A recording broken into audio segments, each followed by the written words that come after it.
Hello mga ka-amazing, mga viewers.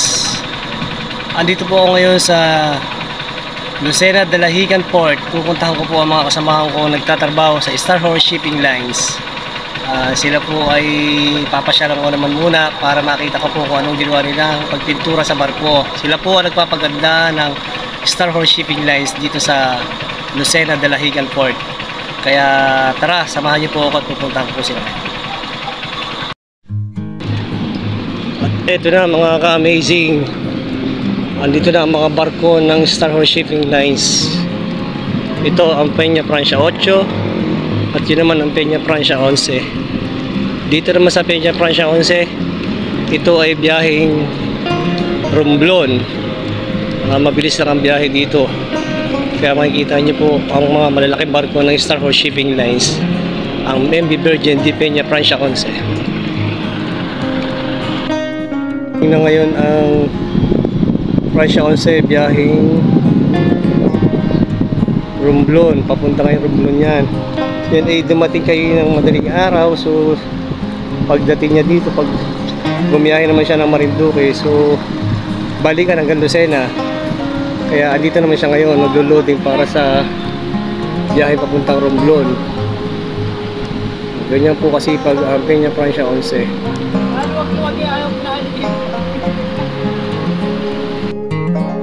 Biyahe na, going to Romblon naman ito. Kayo mga taga Romblon, hintayin nyo lang, papunta na dyan ang Star Horse Shipping Lines Peña Francia 11. Loading na sila and tracking.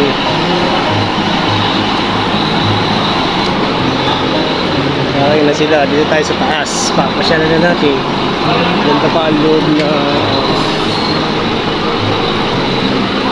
Peña Francia 11 Star Horse Shipping Lines.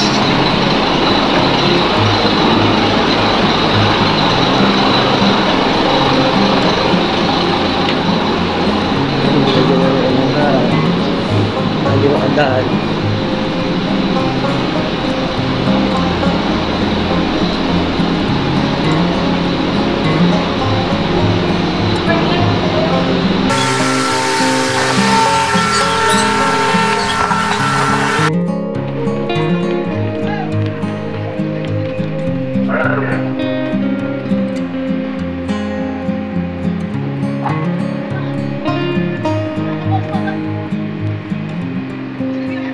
At ito, nagbibigay na ng hudyat para sa pag-alis ng barko ang ating Peña Francia 11.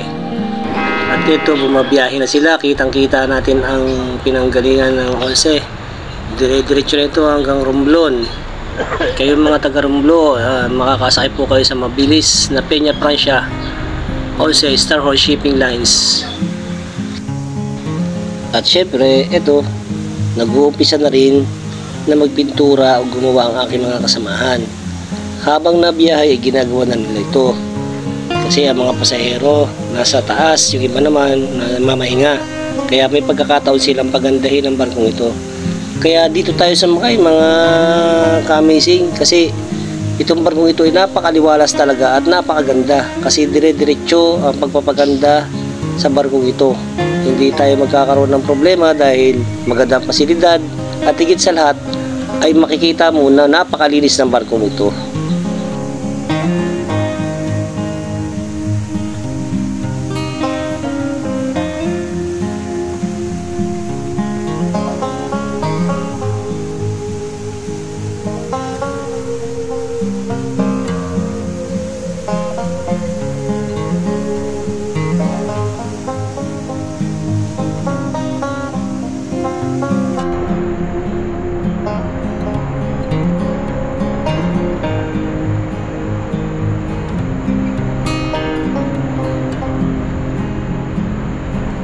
At syempre, habang nabiyahe ang ating sinasakyang barko, ay inuli ko ang itaas nito. Makikita din natin dito ang kagandahan ng itaas.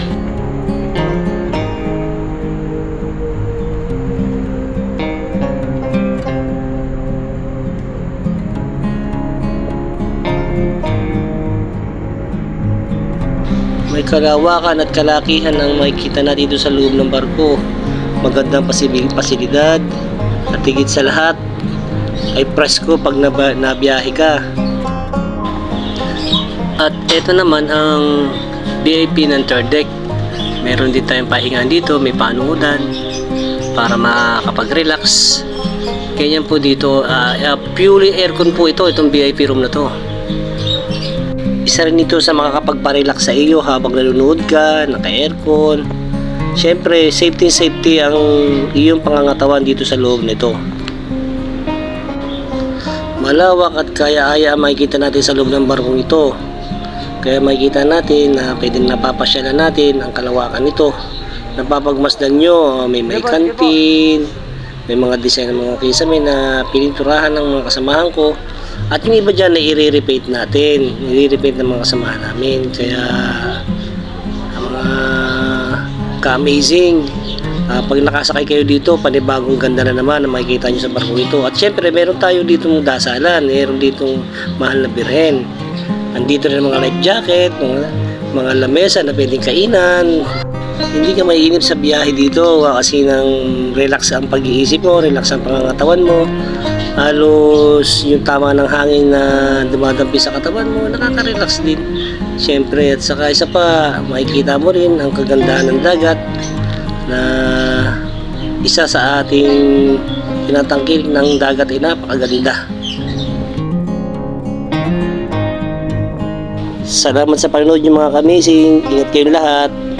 God bless.